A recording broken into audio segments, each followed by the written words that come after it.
The film, based on the true story of Betty Ann Waters, opens with a scene showing the brutal 1980 murder of Katarina Brau in Massachusetts. Inside the house, especially in the kitchen and bedroom, blood is splattered everywhere. The scene clearly shows someone was murdered in a violent and merciless way. Shortly after, the focus shifts to a prison where we see Kenneth Waters. It turns out he's been blamed for the murder, and the Commonwealth is accusing him. His sister, Betty Ann Waters, visits him, and it's the only time Kenneth, also known as Muddy, manages to smile while in prison. Meanwhile, we see Betty Ann as a single mother. She attends classes and works tirelessly, all while being determined to prove her brother's innocence. Even though her schedule is packed, her kids try to help her at home. She often misses important moments, but still makes sure they stay on track with their school assignments. However, she's usually late to class, and it's hard for her to submit assignments on time. At her waitressing job, while juggling several tables, one of her classmates recognizes her and stays behind to chat. She's the other old lady in my class. Betty seems uninterested and says she's too busy to socialize. Still, the woman introduces herself as Abra Rice and gently pushes Betty to explain why she's studying law at her age. Hesitant at first, Betty admits she doesn't want others to know, but she's studying law to become an attorney so she can defend her wrongfully convicted brother. Yes, tell her! That's the mic drop moment right there. I'm studying law to defend my brother. Take that, small talk. He got screwed by the system. He's been in prison for 12 years, life without parole. He's innocent. Okay? When Abra asks, innocent of what? Betty flashes back. One afternoon, Kenny is cutting branches when Officer Nancy Taylor approaches. She says he's wanted for questioning, offering few details. Her firm tone says enough. She notices scratches on his face. He explains they're from the branches. Still, she tells him to get in the car. See the branches? Sir, I need you to step into the patrol car. Suddenly, she pulls her gun, demanding he drop the chainsaw. Shocked, Kenny sets it down. She takes him to the station. Betty Ann arrives but is blocked from seeing him. Eventually, Kenny walks out smiling, released for lack of evidence. He proudly passes the officers. When he tells Nancy, no hard feelings, her face says otherwise. She was stabbed 30 times, and I had bashed in till her brains flew out. He's told not to leave town. Outside, Betty and Kenny laugh like old times. A flashback shows their childhood bond, riding bikes, playing, even stealing candy. Betty would pass candy through the bathroom window and Kenny would grab it, her partner in crime. When caught, their father would scold them harshly. Get upstairs and take a bath. And you're going to school tomorrow, you hear me? But their grandfather loved them, unlike their parents. She won't listen to me.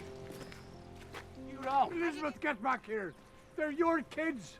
Who's supposed to look after them? As adults, they stay close. Betty marries, Kenny becomes a dad. His wife gets along with Betty and he adores his daughter Mandy. At a party, Kenny dances with Mandy and bumps into a man. Oh, sorry, man. I'm sorry. The man insults him. Kenny, offended, hands Mandy to his wife and confronts the guy. A fight breaks out. Betty and Kenny's wife try to stop it, but his temper flares. He's okay. No, he's all right. He's all right. Not all right. Get some ice for my buddy here. Sit down. Later, Kenny tries to lighten the mood, but the crowd stays upset. Still, Betty laughs. No matter his faults, she's always had a soft spot for him. It's that older sibling thing, right? You get mad at them, but you still love them no matter what. Betty's loyalty is amazing. One night while Betty Ann and her husband lie in bed, she can't take her eyes off their baby. She plays and giggles with him. Her husband tells her the baby needs to sleep, but she's too in love to let go. She says she'll come to bed soon. When she finally does, she admits she doesn't want to become like her own mother. Just as her husband starts to comfort her, the phone rings. Betty answers, and the news is bad. The next day, they attend their grandfather's funeral, the man both siblings love dearly. But during the ceremony, police arrive to arrest Kenny for the murder of Katarina Brau. The siblings are shocked, especially since this is happening 2 years after Kenny had already been cleared as a suspect. Can't wait. Now, Mr. Waters. Are you kidding me? At a funeral? That's just low. And 2 years later, this is some BS. Kenny cooperates anyway, holding back tears. Betty pleads with the officers to wait until after the funeral, but they ignore her. In front of friends and family, Kenny is taken away in a humiliating scene. Outside, Officer Nancy Taylor confirms he's being arrested for the woman's murder. You're under arrest for the murder of Katarina Brau. After his arrest, Betty visits Kenny and tells him a private attorney will cost around $25,000, money they don't have. Kenny believes the police have no real evidence and says a public defender will be enough. But Betty is stressed. The police seem more confident than Kenny realizes. At the trial, all the evidence is circumstantial. The first witness is Kenny's ex-wife, Brenda. She says he came home the day of the murder with a scratch on his face. When asked if he scared her after the murder, she says yes. When she asked if he killed a woman, he didn't answer. He came home with a scratch on his face? Yes. Yeah, he tried throwing me out a second-floor window. Then, when shown the murder weapon, she says it's the same knife Kenny often carried. Her words feel like a final blow to his case. Next, Officer Nancy Taylor takes the stand. She claims Kenny's time cards were missing, and no one at the place he said he was during the murder confirmed his alibi. This makes her believe Kenny is the prime suspect. The jury then sees crime scene photos, which are extremely disturbing. Medical professionals testify as well. One expert states the victim's blood type is Group B, and the suspect's blood on nearby items is Group O, just like Kenny's. The third major witness is Kenny's ex-girlfriend, Rosanna. I guess you could say we were lovers for a while, about 6 months. He told me he stabbed her, and he took her money and jewelry. He called her an old German bitch. When asked why she stayed with him even after knowing he might be a murderer, Rosanna says she liked him until he violently knocked out her teeth. Their mother also testifies. The prosecutor pressures her with questions about Kenny's history of breaking into houses. She is scared and wants to explain his childhood behavior, but under pressure to give a yes or no answer, she admits it's true. The mother was careless and unloving, letting her 9 children from 7 different fathers grow up almost wild. Betty Ann remembers the time when she and Kenny used to break into people's houses. It wasn't anything dangerous. They would run around, play, and eat candies on strangers' beds. But one day, they were caught by the police while trying to run away in fear. Go, go, go, go! They helped each other. Kenny kicked one of the officers and tried to escape with Betty Ann. However, another officer grabbed her in the yard. Kenny quickly jumped on the men and demanded he let go of Betty Ann. Even as kids, he was always protecting her. That's true sibling love right there. He's a good brother, even if he's a little wild. Go, run! Run, Betty Ann! Run! When the men finally released her, he grabbed Kenny instead. The rest of the police tackled him and harshly put him in handcuffs. He's just a kid, for God's sake. Later at the trial during a break, Betty talked with her mother. Even though she hates him, this moment feels important. I had no life except for you kids. We know, Mother. You're practically a nun. The mother argued that the children had a normal childhood, but then she added that Kenny had a bad temper, and she was always afraid he might kill someone. This made Betty snap. She stepped forward, angrily told her mother to shut her mouth, and warned her never to say such things again, not in front of others, and not to her. She couldn't believe a mother would say something like that about her own child. In another flashback, Kenny and Betty are about to be separated and placed in different foster homes. Not wanting to be apart, they ran away together, but the police soon found them and they were separated anyway. Okay, Kenny, come with me. Come on, fella, now. Back in the present in 1983, based on biased witness testimony and harsh evidence, Kenny was found guilty of first-degree murder and sentenced to life in prison without parole. Everyone who loves him is in tears. Kenny himself is too shocked to stand straight. It's like his life just turned upside down. Betty Ann could only offer him a few words of hope. We'll get you out, Kenny! You hear me? 3 years later, we see Kenny in prison. He's angry and upset after being denied a phone call. He tried to fight the guards and was quickly punished and placed in isolation. Meanwhile, Betty Ann lives with her husband Rick and their 2 sons, Richard and Ben. She becomes anxious when Kenny, who usually calls her every week, doesn't call. He's called me every Sunday for the past 3 years. Something's happened. After hanging up the phone, Rick told her maybe it was time to let go of Kenny and focus on the family that needs her now. But Betty couldn't accept that. She said her brother was innocent and deserved her help. Rick disagreed and warned they couldn't keep living like this. Rick, I get it. He wants his family, but she's not going to abandon her brother. This is going to cause some friction. Babe, Kenny's in prison for the rest of his life. Accept it. Just after telling him she'd never give up, the phone rang. Kenny had been put in isolation after he tried to kill himself. Shocked and heartbroken, Betty rushed to the prison. She sat with him and asked why. She begged him to promise he wouldn't try again, but Kenny couldn't. He said life in prison felt unbearable, like nothing was left.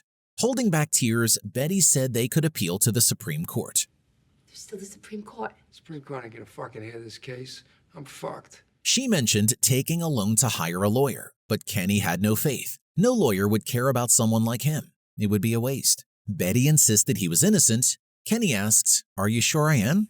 You sure about that? How could you ask me that? He said it didn't matter. People saw him as worthless either way. He felt like he didn't matter to anyone. Betty reminded him of Mandy, his daughter, but he said her mother had turned her against him, and he'd likely never see her again. She's being poisoned against me. I'm never gonna see her again. That Kenny couldn't continue. He got up and left. Betty sat there crushed. She begged him not to hurt himself again. He didn't promise, just said he couldn't live like this. Betty broke down. Later in her car, she cried alone. Then she noticed school kids walking by with backpacks, chatting. That night while doing the dishes, she told Rick she wanted to go back to school, get her degree, become a lawyer, and represent Kenny. But first, she'd need to take classes and pass exams to enter law school. I thought maybe I could get a degree finally. Rick didn't support it. He said she was barely present in her own life. Now she wanted to do this for Kenny? Frustrated, he walked out. Betty, angry, told him to go to hell. She visited Kenny and said she would do it, study law, and one day set him free. Kenny didn't know what to say, but finally promised not to hurt himself again. Okay.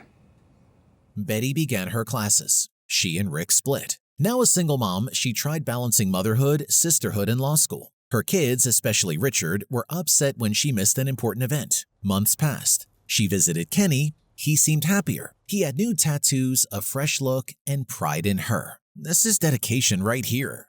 She's sacrificing everything, and Kenny looks so much better. Hope is a powerful thing. But he noticed something. She felt distant. He asked what was wrong. What's going on? Tell me. It's nothing. I'm fine. Did they strip search you? Betty told him she was on probation at school and barely managing with her kids. Kenny joked that they should give her extra credit for working on a real case, his. Betty said the school didn't care about that. Still, Kenny told her she was doing great and she was one of the smartest and toughest people he had ever known. You worth 1,000 of them preppy shitheads. One weekend, Betty went to Rick's house to pick up the kids. On the drive home, Richard said they had been thinking maybe they should stay with their dad since she was always busy. We were thinking that maybe we want to live with Dad. I need a guy around. You feel the same way? Betty didn't argue. A few days later, she let the kids go. It hurt, but she smiled and wished them well, promising they'd enjoy their time and see each other again soon. This is just gut-wrenching. As a parent, this is one of the hardest things to watch. She's giving up her kids for her brother. That's next-level love. After they left, Betty fell into deep sadness. With the kids gone, she lost her sense of purpose. She slept all day and let the house become a mess. She missed several classes in a row. One day, noticing her absence, Abra came to check on her. Betty said she was a failure and couldn't do anything for anyone. But Abra reminded her that if she kept skipping class, that would become true. They can't help Kenny. Especially if you get kicked out of law school. Abra gave her clean clothes and told her to get up and come back to class. Soon, Betty returned and joined her classmates. In her study group, Betty Ann learns about the new field of DNA testing and realizes that this could be the key to overturning Kenny's conviction. DNA test? Yeah, the semen in the rape kit wasn't his. The DNA didn't match. Yeah, look, advances in technology may yield protection for exculpation where none previously existed. One day, after much studying and days of analyzing different research papers, Betty makes a discovery. She visits Abra and tells her that the blood sample is the key. Look, I'm gonna get Kenny out. There were no DNA tests then. Back then, they didn't have DNA testing, so they couldn't prove Kenny's innocence. Now, they can compare the murderer's blood to Kenny to see if it matches. She also mentions that there are 49 other similar cases, including rape victims, who found justice through DNA testing. She then shows Abra that she found a man named Barry Scheck who could help them prove Kenny's innocence. Hey, Barry Scheck is gonna help. Here, look. Oh, I see. Barry Scheck. That night, Betty contacts attorney Barry Scheck from the Innocence Project. She emails him about her brother who is serving life without parole after being wrongly convicted of first-degree murder without proper evidence or truth. Sending that email must feel like sending a prayer. Please, please let this work. The day that my brother was unjustly convicted of this crime changed not only his life, but mine. During the bar exam, Betty almost throws up from fear, scared of failing and never being able to free her brother. Abra comforts her in the bathroom, reassuring her. Despite the pressure, Betty stays focused during the test, driven by her dream of becoming a lawyer and getting justice. When she finishes, she silently wishes herself luck. Soon after, she receives a reply from the Innocence Project. The email says there's a backlog of cases, meaning she'll have to wait at least 18 months. Unless she passes the bar and finds the DNA evidence herself. If she does, Barry Scheck could join as a consulting attorney to help exonerate Kenny. A few days later, her exam result arrives, her son opens the letter, and Betty reads it. She passed the bar exam. Thank you, God. She quickly visits Kenny in prison and shares the good news. Woo! Yeah! We did it! My baby sister passed the bar! I understand, but you have to sit down. Boris, have a seat. Kenny celebrates joyfully, proud that his sister is now his lawyer. He can't wait for her to take action. Betty starts her legal work the very next day. She calls the station where the 1983 case evidence was supposedly stored. She uses Abra's name, and when Abra finds out, she doesn't get upset. Instead, she feels proud and agrees to help. Betty tells her the evidence is likely at the courthouse where Kenny was sentenced and asks Abra to make the call. Soon, Abra calls the courthouse and sadly hears that the evidence was destroyed. Okay, thank you. What'd they say? What'd they say? Betty tearfully refuses to believe it. After everything she went through to become a lawyer, could the only thing that matters be gone? It feels like a cruel joke. This is exactly how I would feel. My heart just dropped into my stomach. We're gonna make them look for it. We're gonna make them look for it.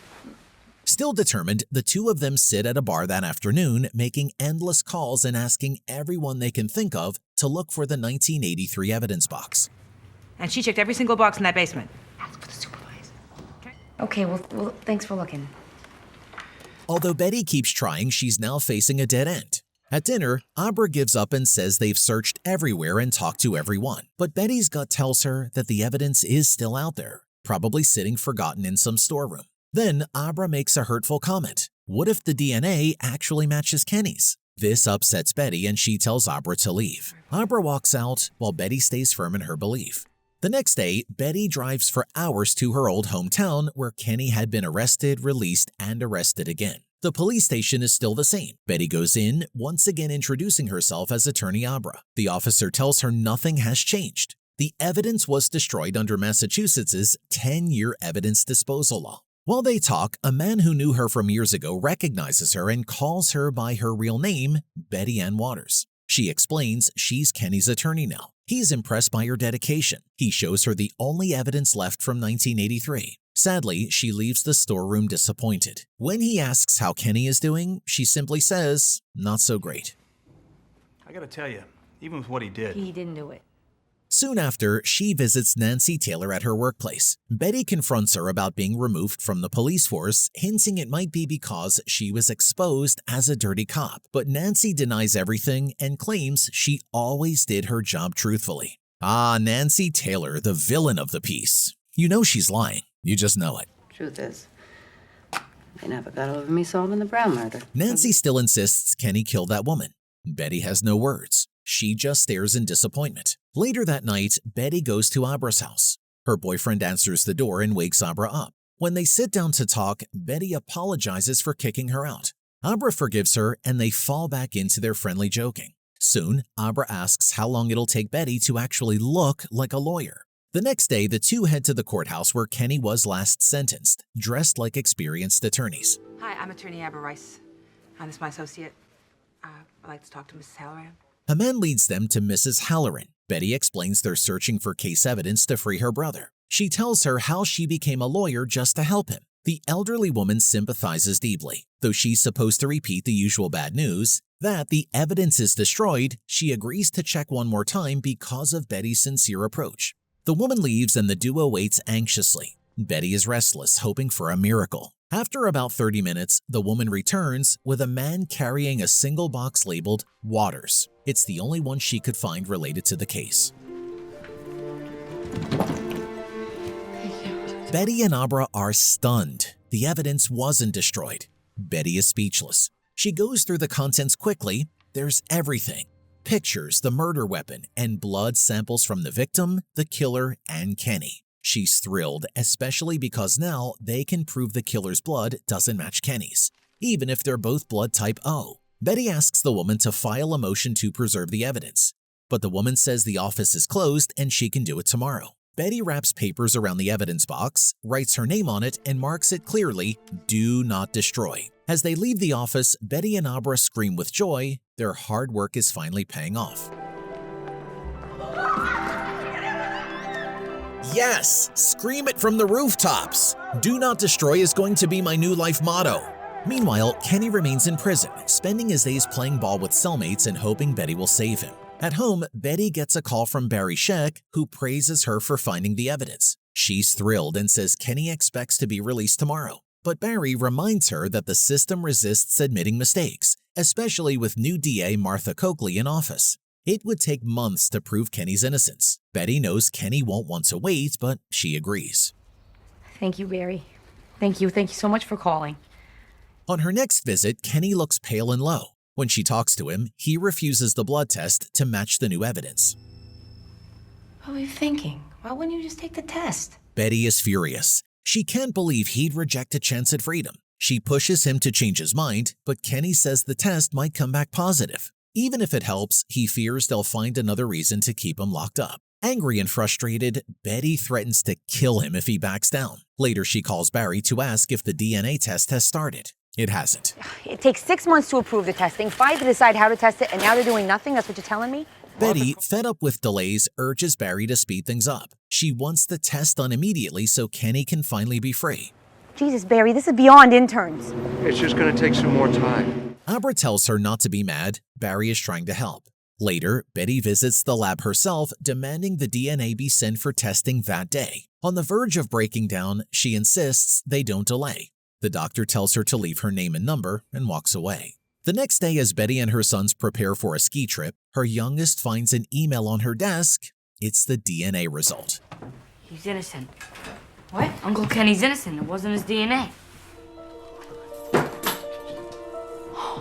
Betty can't believe it. Overjoyed, she hugs her sons. The family celebrates. Her years of effort have paid off. The next day, she brings the result to Kenny. He reads it, cries with joy, and asks if it's real. Overwhelmed, he runs to tell his cellmates he's getting out, thanks to his brilliant sister. Calming down, he asks when he'll be released. Betty explains they must first hear from Barry. Then Coakley must agree to vacate the conviction. Only then will he be free. Kenny asks her to contact his daughter Mandy. He wants her to know he's innocent and getting out. He says he misses her. Betty feels for him and his long-lost daughter. She calls his ex-wife's house and leaves a message for Mandy, but a woman deletes it, clearly hiding the truth. Later, Betty and her sons begin fixing up the yard house for Kenny. During the work, she gets a call and rushes to answer. It's Barry. From her face, it's bad news. Her sons run to her and ask what happened, not knowing that the district attorney Martha refused to release Kenny, at least not yet. Are you freaking kidding me? Martha Coakley, you are the absolute worst. This is infuriating. Later, Betty visits Kenny to update him. So I'm not getting out. He is enraged to learn that DA Martha still believes Nancy Taylor's lies and is now trying to try him as an accomplice. Quietly, Kenny asks if that means he won't be getting out. Betty says not yet, but promises they will keep fighting. Tired and hopeless, Kenny mutters that he'll kill Nancy Taylor. The warden orders him to sit down. Kenny then begs Betty to move on with her life and leave him behind. He's convinced that the system will never admit its mistake and will always find a way to keep him in prison. His mood completely shifts. He even tries to attack the warden. Betty sees this and feels heartbroken, but still refuses to give up. At Barry's office, he encourages them to take the fight to court. Betty tells him that neither she nor Kenny have the strength to go through another trial. But Barry reminds her they've already proved Kenny's innocence. That means the witnesses lied. With this strong evidence, Betty Ann, Abra, and Barry Scheck visit the other two key witnesses, Kenny's ex-wife and ex-girlfriend. First, they visit Rosanna, his ex-girlfriend. She is now a struggling alcoholic who can barely hold herself together. Tearfully, she confesses that Sergeant Nancy Taylor threatened and forced her to lie at Kenny's trial. Even in her drunk state, she clearly regrets putting an innocent man in jail. So Nancy Taylor said that Kenny could murder you or your mother or your girls?